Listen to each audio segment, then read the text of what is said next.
everybody, welcome back to episode 2 of our non-QM series. Got your host with the most, Justin Rocheleau. We also have our loan officer, Medrano, with us, cracking him up as always. Hey, we're going to talk about non-QM loans in a little bit more detail today. So we're going to run through residential loans, right? How can you use a non-QM loan, non-qualified mortgage loan, to purchase a residential property, right? So you want to live in this home, you want to occupy this property. We're going to dive into those today, and we're going to talk about investors and commercial properties in some future episodes. But today, just owner-occupied stuff. We're going to talk about what do those parameters look like, who would want to use it, and all that fun stuff. Justin, I've got a client who's got a CPA that's working really hard for him and makes no money on paper. How can we help him with a non-QM loan to help him get into the house of his dreams?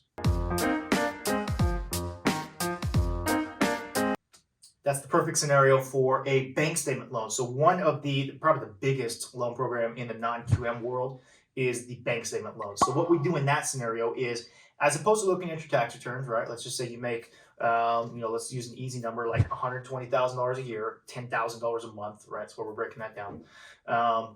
That's what shows on your tax returns, $120,000 a year, write off, $5,000 a year, right? Can't qualify for more than maybe a Lego house with $5,000 a year, right? That's pretty tough.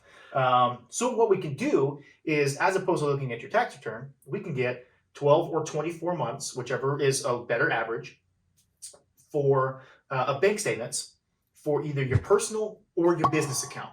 So we can look at either. And there's certain times where we want to look at one versus the other, and having a conversation with your loan officer will determine that.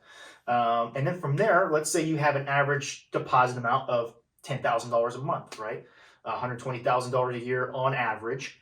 What we would do is we would go to your CPA and say, hey, I'm working with, Mr. and Mrs. Smith here on getting them a mortgage loan with a bank statement loan. Can you tell me what their expense ratio is, right? What is their average amount of expenses based off of their income in reality, not necessarily what's on their tax return? And they say, their expenses are 30% of their income. So out of that $10,000 a month, we subtract 30%, leaves you with $7,000 a month of income that we can use to qualify them based off of that bank statement that they're showing and that expense ratio that CPA gave to us. And then, dependent upon their credit score, they can have as little as, we've seen as little as 10% down. If they've got maybe rougher credit, maybe they've foreclosed on a couple Lego houses before, then maybe we're looking at, 25 or 30% down if they've got really rough credit. But it's an option. It's a way for them to get into the property. With rates, we've seen rates as low as, 3.9. We've seen rates as high as, I've seen them probably up into the 9s. It depends on everybody's scenario. And, we have to have that conversation of, is it better for us to pay Uncle Sam on our taxes, or is it better for us to pay the mortgage company with a higher interest rate? We don't know. It just depends on that particular scenario. Sure. Situations are situational. There you go. So I've got another client, ex-athlete, hit it big with a couple of contracts, but now they're retired. They don't show any income. They don't do any, they're living the retired athlete life, right? They live the good life. But we got a lot in the bank, but we have no money coming in month over month or yearly tax return income. How do we go about getting them a loan?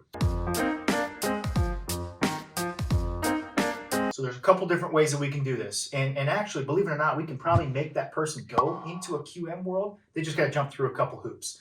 Let's just assume they don't want to jump through those hoops. And like I said, talk to your loan officer. They can run you through all these scenarios. Asset-only loans. Those are a lot of fun because they don't require any income documentation. They're super easy. No 12-month bank statements? Nah. 1 month bank statement, right? You've got a couple $1 million hanging out in your bank account, just hanging out making, 0.01%. Heck yeah. Let's utilize that. So let's just use, let's say they're buying a $500,000 house, right? Here in Wichita, that's a pretty nice house. It gets pretty far. Typically what they would want to see on these asset-only loans is just a big down payment. As long as you got enough skin in the game, the lender is going to assume you can afford that payment.